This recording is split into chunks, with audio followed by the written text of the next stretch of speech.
प्रिय विद्यार्थियों, नमस्ते।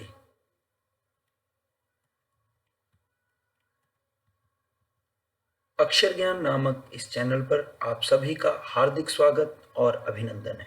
संस्कृत व्याकरण शिक्षण कालांश में अब जो हम विषय पढ़ने वाले हैं उसका नाम है प्रत्ययः।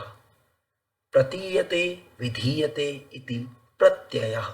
और आसान शब्द में कहें, किसी शब्दांश के साथ या किसी धातु के साथ लगकर, उसके पीछे लगकर, किसी धातु रूप के पीछे लगकर जो शब्दांश उसके विशेषता उत्पन्न कर दें, उसके अर्थ को परिवर्तित कर दें, उन्हें प्रत्यय कहा जाता है।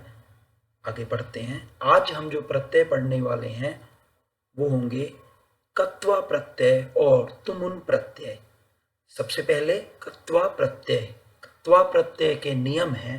कत्वा प्रत्यय का प्रयोग कर के अर्थ में होता है, अर्थात जहां भी कत्वा प्रत्यय लगेगा, कत्वा के साथ जो भी शब्द बनेगा उसका अर्थ होगा करके, जिस धातु के साथ होगा उसके अनुसार। जैसे खादित्वा है तो खा कर, कर के अर्थ में, जिसको हम कह देते हैं पूर्वकालिक क्रिया।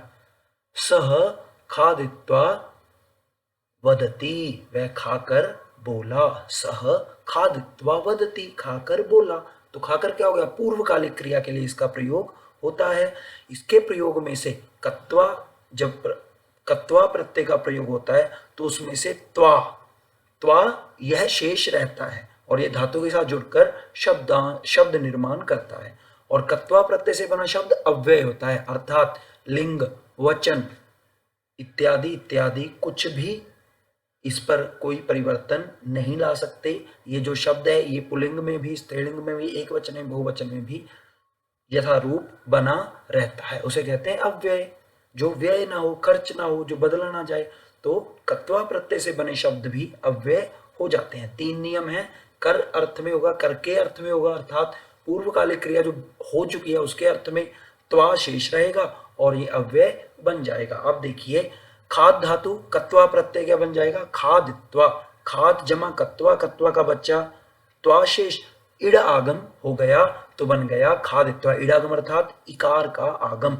खादित्वा। वदकत्वा वदित्वा, चलकत्वा चलित्वा, नमकत्वा नत्वा, भूकत्वा भूत्वा। इस तरह से आगे देखिए, पठकत्वा पठित्वा, लिखकत्वा लिखित्वा, दृश्कत्वा दृष्ट्वा। अब जहां पे शकार होगा इडागम नहीं होगा। दृश्कत्वा दृष्ट्वा, शीकत्वा शयित्वा, गमकत्वा गत्वा, नृतकत्वा नर्तित्वा, शुकत्वा श्रुत्वा, नीकत्वा नीत्वा और दृश्कत्वा दृष्ट्वा। वाक्य प्रयोग देख लेते हैं एक बार इनका। कृ धातु कत्वा प्रत्यय से बनेगा कृत्वा, जिसका अर्थ होगा करके। कृ धातु करने के अर्थ में। कार्यम कृत्वा गृहम गच्छ, कार्य करके घर जाएं। कार्य करके घर जाएं। कब घर जाएं? जब कार्य हो चुका होगा, पूर्वकालिक क्रिया के रूप में बदल गया इसका। कार्य करके। गमकत्वा गत्वा, आपणम गत्वा फलम आनय। गत्वा का अर्थ होता है जाकर। आपणम गत्वा, दुकान पर जाकर। आपणम दुकान पर जाकर, फलम आनय फल ले आओ या फल लाएं। तो गत्वा क्या हो गया? अब देखिए, इन सभी वाक्यों में ना दो दो क्रियाएं हो जाती हैं। एक हो जाती है पूर्वकालिक जो बीत चुका है, जो क्रिया मतलब वो करके फिर अगली करें, या फिर वो हो चुकी है उसको करके फिर अगली करें, या वो हो चुकी है अब अगली हो रही है।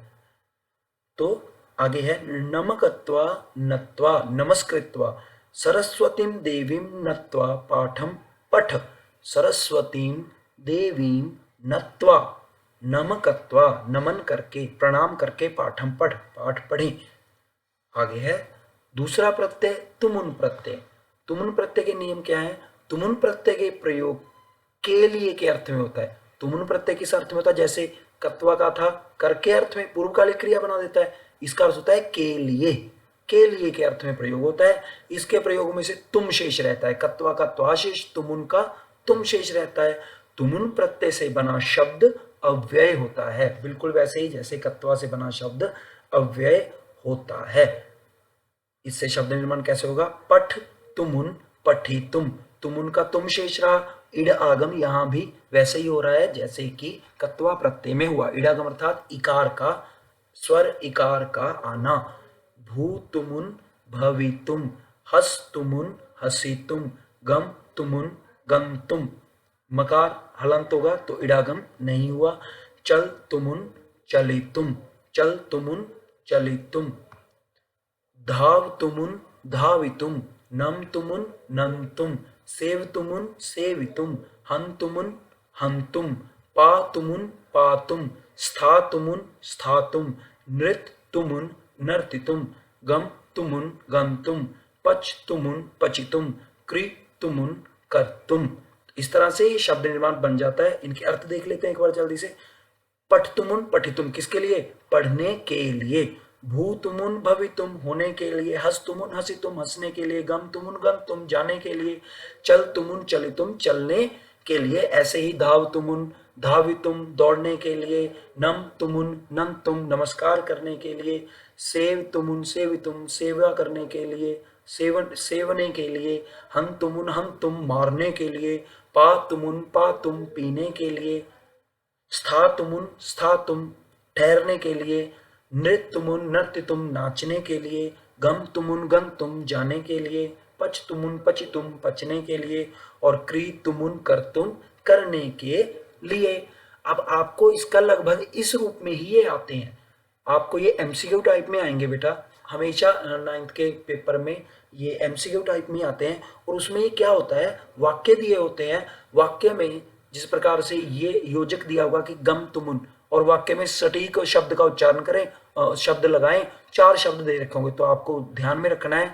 गम धातु, तुमुन प्रत्यय, तुमुन का बचा, तुम शेष, म हलंत होगा, ये म हलंत होगा यहाँ पे।